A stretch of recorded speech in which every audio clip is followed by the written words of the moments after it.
محترم ناظرین، السلام علیکم ورحمۃ اللہ وبرکاتہ۔ آپ سبھی حضرات جانتے ہیں کہ رمضان المبارک بابرکت مہینہ آپ حضرات کے مابین ہے، آپ حضرات کے سامنے آنے والا ہے۔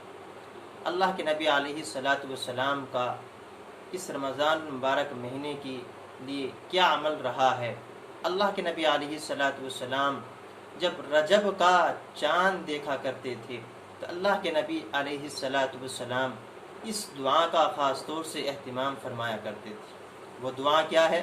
اللہم بارک لنا فی رجبنا و شعبان وبلغنا رمضان۔ اے اللہ، ہمیں رجب اور شعبان ان دونوں مہینوں کی برکت نصیب فرما، وبلغنا رمضان، اور ہمیں رمضان تک پہنچا دے۔ وبلغنا رمضان، اور اللہ کے نبی علیہ الصلاۃ والسلام اس دعا کا خاص طور سے اہتمام کیا کرتے تھے۔ اللہ کے نبی علیہ الصلاۃ والسلام اور آپ کے صحابہ بقیہ مہینوں میں اپنی تمام ہر طرح کی ضروریات سے فارغ ہوتے ہوئے وہ رمضان المبارک مہینے کا استقبال کیا کرتے تھے۔ روایت کے اندر آتا ہے کہ اللہ کے نبی علیہ الصلاۃ والسلام 2 مہینے پہلے سے ہی اس کا استقبال کیا کرتے تھے۔ اما عائشہ رضی اللہ عنہا فرماتی ہیں کہ اللہ کے نبی علیہ الصلاۃ والسلام اتنی شدت سے روزے رکھتے تھے، اتنے زیادہ روزے رکھتے تھے، ایسا لگتا تھا کہ اللہ کے نبی علیہ الصلاۃ والسلام شاید اب روزے توڑیں گے ہی نہیں۔ اور جب رمضان المبارک جیسا مہینہ آ جاتا تو آپ کی طبیعت خوشگوار ہو جاتی اور آپ کی طبیعت میں بہار کا موسم آ جایا کرتا۔ یہ اللہ کے نبی علیہ الصلاۃ والسلام رمضان المبارک کی وجہ سے، اس کے اشتیاق میں، اس کی محبت کی وجہ سے یہ سب کچھ کیا کرتے تھے۔ ہمیں سب کو بھی اس کا استقبال کرنے کی توفیق مرحمت فرمائے۔ اور رمضان المبارک جیسے مہینے کی آمد ہی آمد ہے، رمضان المبارک جیسے مہینے کی آمد ہی آمد ہے، اور اس کے استقبال کے لیے ہمیں کیا کرنا چاہیے؟ تقوی اور اشتیاق اور اس سے محبت کرنی چاہیے۔ جنت تو جنت ہے، اور 11 مہینے جنت کی آرائش اور زیبائش ہوتی رہتی ہے، لیکن ماہ سیام کی وجہ سے اللہ تبارک و تعالی جنت کے 8 دروازے کھول دیتے ہیں، جنت کے 8 دروازے کھول دیتے ہیں، اور جہنم کے دروازوں کو بند کر دیا جاتا ہے، اور سرکش شیاطین بھی بند کر دیے جاتے ہیں۔ اس ماہ سیام کی بدولت اور رمضان المبارک جیسے مہینے کی بدولت، اس کی وجہ سے اللہ تبارک و تعالی جنت کے 8 دروازے کھول دیتے ہیں۔ اللہ تبارک و تعالی اپنے بندوں کے قریب ہوتا ہے، اور اللہ کی خاص رحمتوں کا نزول ہوتا ہے۔ گویا اللہ کی رحمت کی لوٹ اور سیل لگی ہوئی ہے۔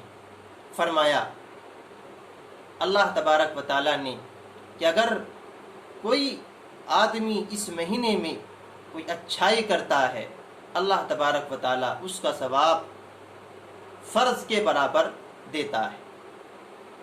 یعنی اگر کوئی نیک عمل کرتا ہے، کوئی نیک عبادت کرتا ہے، اور کوئی اچھائی کا، خیر کا کام کرتا ہے، اللہ تبارک و تعالی اس کو ایک فرض کے برابر ثواب دیتے ہیں۔ اور فرمایا کہ اگر کوئی فرض ادا کرتا ہے، کوئی عبادت، کوئی نماز، کوئی اہم فریضہ ادا کرتا ہے، اللہ تبارک و تعالی اس کو 70 فرضوں کے برابر ثواب دیتا ہے، 70 فرضوں کے برابر ثواب دیتا ہے۔ اللہ رب العزت کی یہ کرم نوازی ہے کہ اس کی شان، اس کے خزانے میں کوئی کمی نہیں ہے، وہ جس کو چاہتا ہے اتنا عطا کرتا ہے۔ اور فرمایا کہ اس مہینے میں اگر کوئی کسی آدمی کو روزہ افطار کراتا ہے، اللہ تبارک و تعالیٰ اس کے گناہوں کو معاف فرما دیتا ہے، اور اس کی گردن کو جہنم سے آزاد کر دیتا ہے۔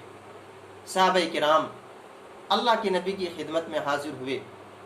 حضرت سلمان فارسی رضی اللہ تعالیٰ عنہ کی روایت ہے، فرماتے ہیں کہ اللہ کے نبی پھر تو ہم میں سے ہر شخص تو اس کی استطاعت نہیں رکھتا کہ وہ ہر کسی کو روزہ افطار کرائے۔ ہمارے پاس اتنی حیثیت نہیں ہے، اتنا مال نہیں ہے کہ ہر شخص کو شاندار اور بہترین کھانا افطار کرائے، پھر تو عمرہ ہی بازی لے جائیں گے۔ اللہ کے نبی علیہ السلام کا جواب سنیے، کتنی پیاری بات اللہ کے نبی علیہ السلام نے بیان فرمائی۔ آپ نے کہا کہ اگر تم میں سے کوئی کسی روزے دار کو ایک گھونٹ لسی سے، ایک کھجور، ایک چھوارے سے یا ایک گلاس پانی سے کسی کو سیراب کر دیتا ہے، اللہ تبارک و تعالیٰ اس کو بھی یہ ثواب عطا کرتا ہے۔ اور اگر کوئی کسی کے لیے دسترخوان لگاتا ہے، روزے دار کے لیے، اور مختلف انواع کی مختلف اشیاء ہوتی ہیں دسترخوان پر، مختلف قسم کے فروٹس ہوتے ہیں، تو اللہ تبارک و تعالیٰ اس کو حوض کوثر عطا کرتا ہے۔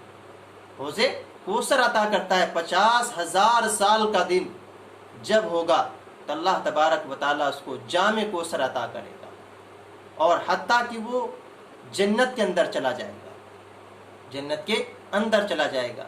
اللہ تعالیٰ ہم سب کو اپنے پڑوسیوں کا اور خاص طور سے روزے داروں کا، ان کا خیال رکھنے کی توفیق عطا فرمائے، اور اپنے گھروں میں رہ کر ہی عبادت کریں، روزے رکھیں، تراویح اپنے گھروں میں پڑھیں، جیسا کہ ہمارے علماء نے اور ہماری حکومت نے کہا ہے، اس پر پابندی کے ساتھ ہم سب عمل کریں، اور میرے اس چینل کو سبسکرائب کر لیں مزید ویڈیو دیکھنے کے لیے۔ وما علینا الا البلاغ۔